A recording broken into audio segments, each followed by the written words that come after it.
off to NASA. So excited. It's a Monday, so we've picked today as the day to go, hoping that the crowd levels will be quite low.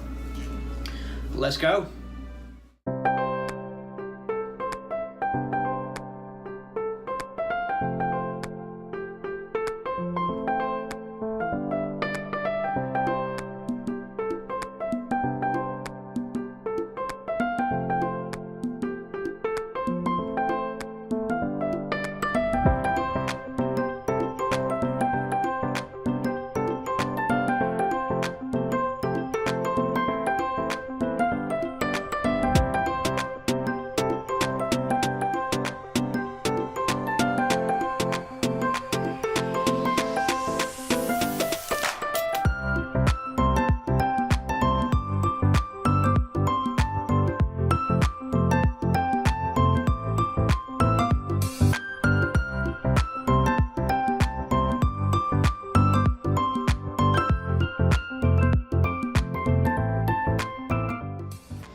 Arrived at Kennedy.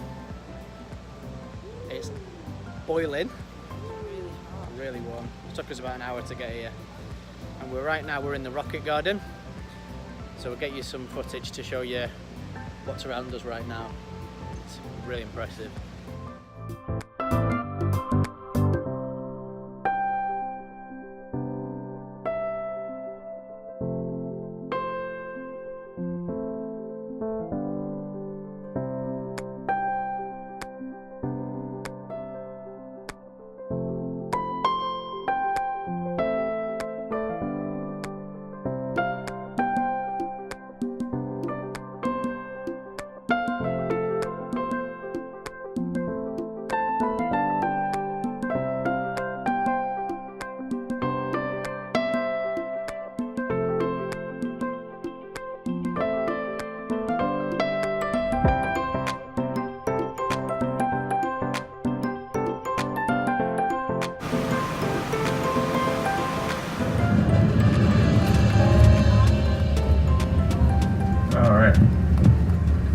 Well, folks, while you're all looking at the vehicle assembly building, I would like to begin in this area with the 3 square buildings you see directly ahead of the bus. They're not mentioned in the video.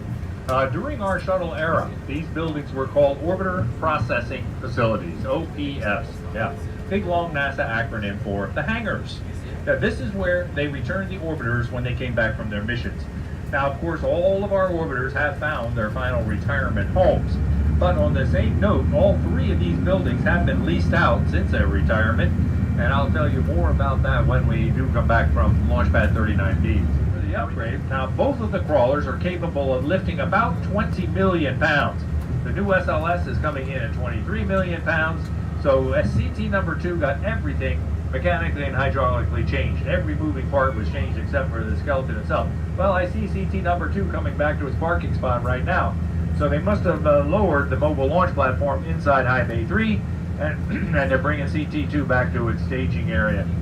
So we'll get to see that in just a moment. A little bit of bounce speed on this is about 1 mile per hour. When we head out the launch pad with the rocket, we're doing about 1/2 mile an hour. Now look inside High Bay number 3. That's the one with all the doors open. Now that's the mobile launch platform that the crawler just brought back from pad 39B. They did what they call an experimental trip out there to make sure everything fit, and then they brought it back. They brought it back over the weekend, and they just put it inside the building to make sure it fits in there also. And as you can see, it obviously fits. Now it's interesting. Let me tell you a little bit about what they did here to High Bay number 3. You know, for many years, we had a sophisticated scaffolding system inside of the VAB to work on the Saturn V rocket and the shuttle. Well, that was taken out. What you're looking at is a state-of-the-art 360-degree type elevating system where many technicians can work on many stages of that rocket at one time. Now, this totally lowers the turnaround time of that heavy lift rocket, which someday may be essential if we have to go fetch another rocket. We'd have to put one together in a hurry. Getting some nice photos there, guys, that's for sure.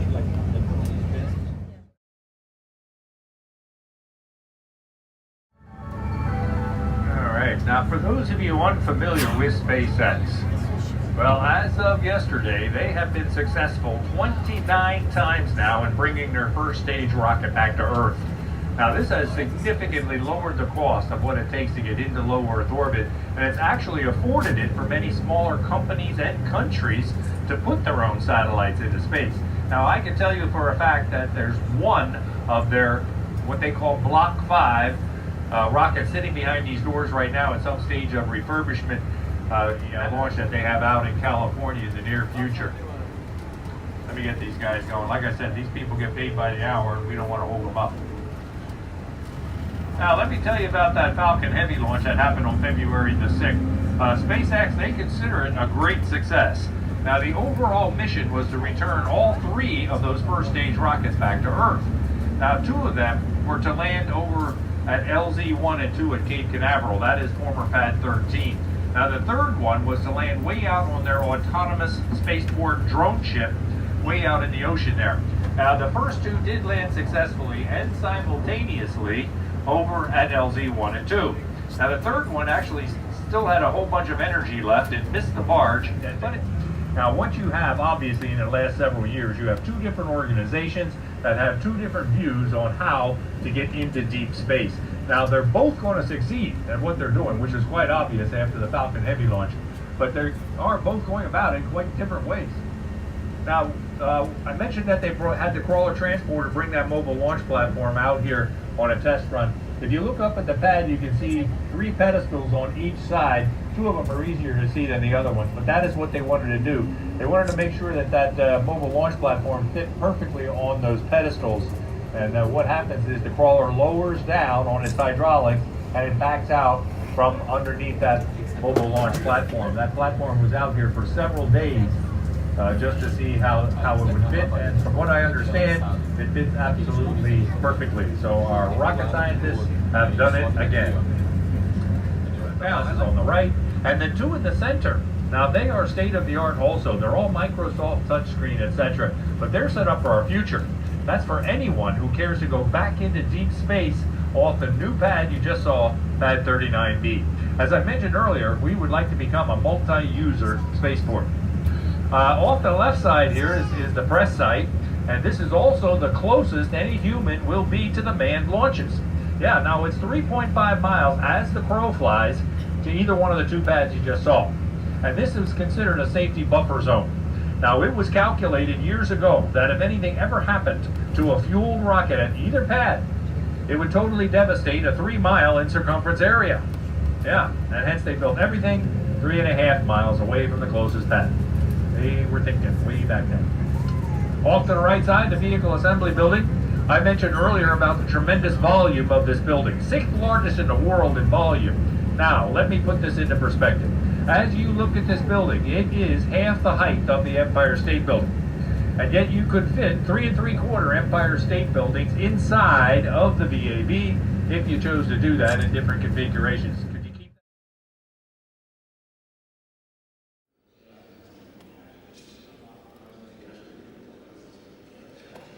You are now in the final minutes before the launch of Apollo 8, right here where it actually happened.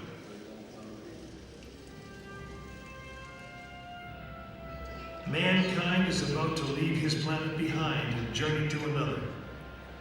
It is one of those rare moments when history is not being made, destiny is being embraced.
the size of that. Huge.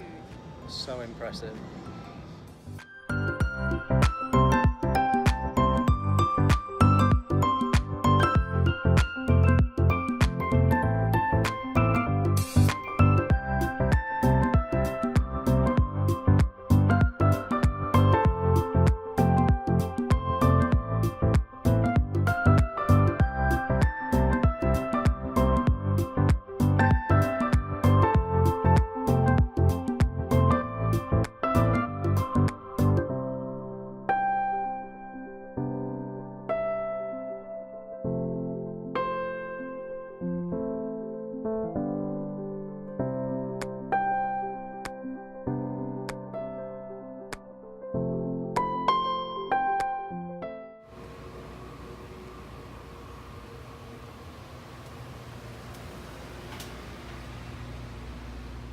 We're boarding a rocket, walking across the gantry, we're going to the moon. I told you we were going. I'm sat on the right, Laura's sat in the middle. Just God help us if Laura's steering, because we'll probably end up in Pluto or somewhere like that.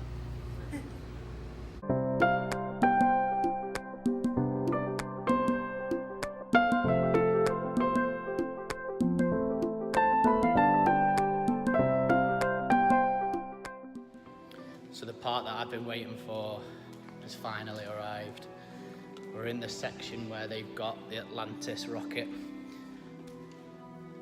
Everything I guess me and Laura know from our age, our generation's probably come from this one, this rocket. So it'd be good to see it.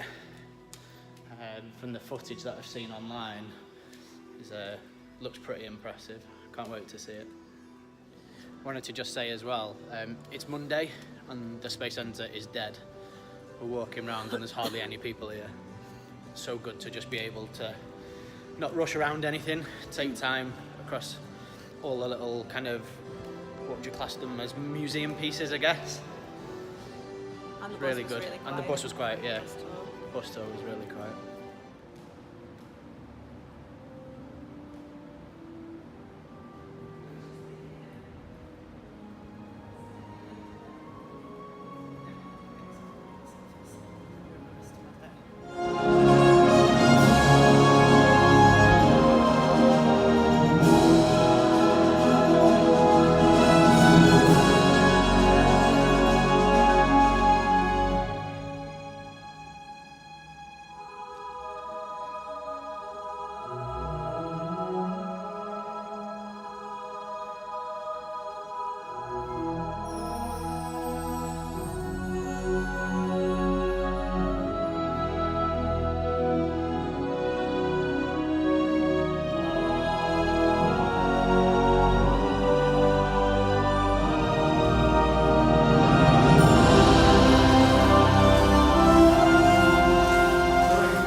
Well, this is something special.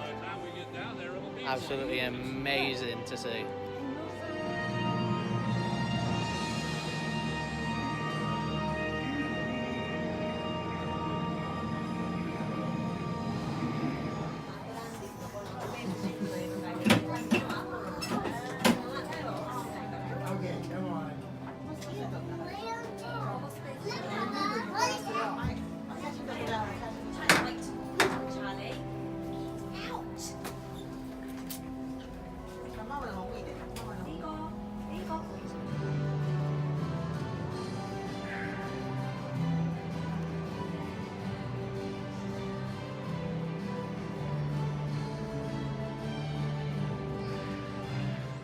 think Laura's gonna take the stairs, but I'm gonna take the slide.